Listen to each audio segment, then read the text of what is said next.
Dear friends, Fakir Yogi, Brindra Yogi always try to understand the reality, the truth of life. And so, I'm a seeker. There are so many greats who have really discovered what is greatness. To understand that you have the brain, which is intricate and accurate machine, and which can understand the mystery of the nature. And the scientists, the philosophers, the thinkers, the prophets, they picked up few things from that, and they try to illuminate the path of the humanity so that man can live in perfect harmony and peace, joy, and happiness and serenity. In that context, there was a great man called Narendra Nath Dutt, later on become Swami Vivekananda, whom I love and respect, the world respect.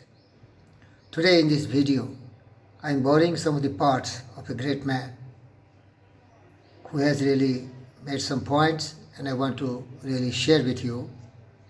He was true, dedicated, committed, the most powerful man from India who really spread the concept of yoga in the Western, who addressed sisters and brothers of America in Chicago, 1893 World Religious Parliament. And he has really inspired me, motivated me to become brave, bold, courageous. I got the conviction that I am a supreme power because I am absolutely pure. Truth, justice, peace, love and non-violence is my creed. I never deviate from that because that is only the purity of path. I really understand the philosophy of Gautam Siddhartha Buddha. We are what we think. All that we are arises with our thought. We make our world with our thoughts. Thought in the mind has made us. What we are by thought was wrought and built. So I always follow the purity of path so that I can be inspiration like Vivekananda to millions of the people. Love, respect, kindness, compassion, realization of the truth, what Vivekananda and Buddha did. And Vivekananda himself thought Buddha was the most enlightened and the supreme human being who really tried to decipher the mystery of the nature in the universe. He realized the truth, which was similar to sun and moon, which never changes. He never imposed his thoughts and ideas on other person. Dear friends, be pure, realize yourself, discover yourself, develop self-confidence, self-belief, self-realization. That is the real meaning of life. And now I share some of the points which my friend has taught the people for UPSC exam, and that is philosophy of Vivekananda, one of the course. So really I focus my camera on his philosophy. I try to also meditate on that. Humanism. Swami Vivekananda is talking about humanism, and he really giving supreme power to the human being. He says, you read here, I am also reading for you. Men are born valuable than all the wealth of the world. Man is divine. Man is mirror of God. Purer, more clear vision of God in him. That's why you have all the power within you. Discover yourself. Manifest the divinity within you. That will come by austerity, meditation, contemplation.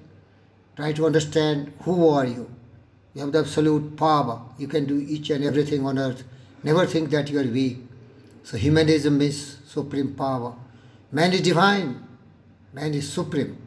He also believes monism, Advaita, Vedanta.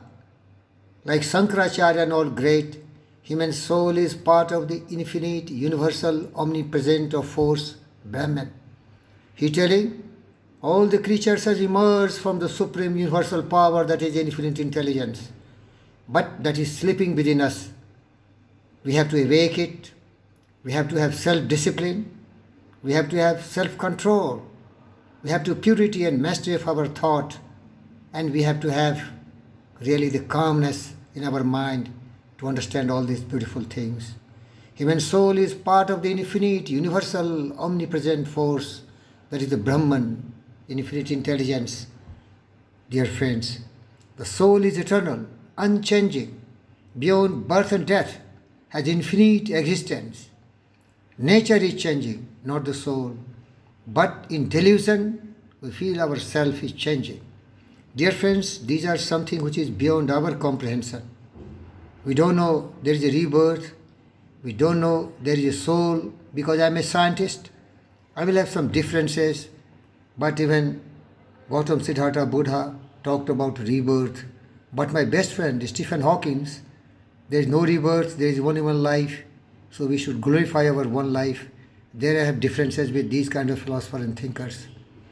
Perfectibility. Man is a man so long as he is struggling to rise above nature, both internal and external. Man is a man so long as he is struggling to rise above nature, both internal and external. What do you mean by nature? Man by nature is raw and wild. So we have to reform ourselves, we have to refine ourselves, we have to purify ourselves by meditation, contemplation. Dhyana, dharani, then we can get samadhi. He's talking about God, but I don't have concept of God. What we cannot perceive, what we cannot verify, I don't believe in that because I am Stephen Hawking, I am Einstein, I am Newton. So I tell you, virtue, reason, purity, intellect, these are the real things which we can manifest by purifying it, by making it more stronger and powerful. So dear friends, need lifelong cultivation, practice and perfection. That is really the truth I understand. When he is talking about God, he thinks about some external forces which govern our life. I don't agree with him. It is we who really understand. It is we really who can make ourselves and shape ourselves by thought. In my concept, what is the concept of Gautam Siddhartha Buddha? Thought. Right thought is our mastery. Self-control, self-discipline by meditation, contemplation, we can shape our life and we can really become enlightened. Never believe in external forces. There is no external forces. Nature is very mysterious. Nobody could discover it. Nobody could understand it. But this is the infinite intelligence, supreme power. That sometimes people call God. But I call it natural forces. They are really the supreme forces. This creation, the universe, is very mysterious. Everything is very unique. One example is that man and woman sex ratio is similar. Wow! Why?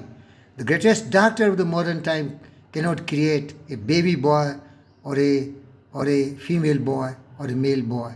All are governed by the external mysterious forces. People out of fear call it God or Bhagwan or something. I don't understand. I'm trying, but it is beyond my limited intelligence. Perfectness is goodness of the soul. I agree with him. Self-regulating, that I call you self-control, self-discipline, self-governing, self-mastery, self-realization is salvation. Dear, this Fakir Yogi, Virendra Yogi, try to understand. You can try to understand too. But if you have no time, I tell you, love yourself. What told my Guru and guide, Gautam Siddhartha Buddha? The first person who stays with you throughout your life is you yourself. Love yourself. Make your body very strong by oxygenation, by hydration, by drinking pure water, by supplying nutritious food, having a sound sleep and getting sufficient solar radiation, and doing yoga, yogasana and pranayama. You will be very physically very strong. Then saturate your mind with noble thoughts. Yama, ahimsa, satya, astya, brahmacharya, parigraha, niyama, swaksha, santosha, tapasa, swadhyasa, isvara, pradhana, pratyahara. Then dharana. Put in your mind, dharan karo, dharana, yama, niyama, pratyahara. Enlighten yourself. Then you will reach samadhi, enlightenment, perfection. Live happily, die happily. The world is a beautiful experience. If you are educated, you can enjoy the journey. It can be a picnic for you. With all its sand, tragedy and broken dreams, it's a beautiful world. Tell me, not in a mournful world. Life is beautiful. Learn to enjoy it with wisdom and intelligence. And the whole secret of living life is love. Yourself, your society, all the creatures. I love you and thank you.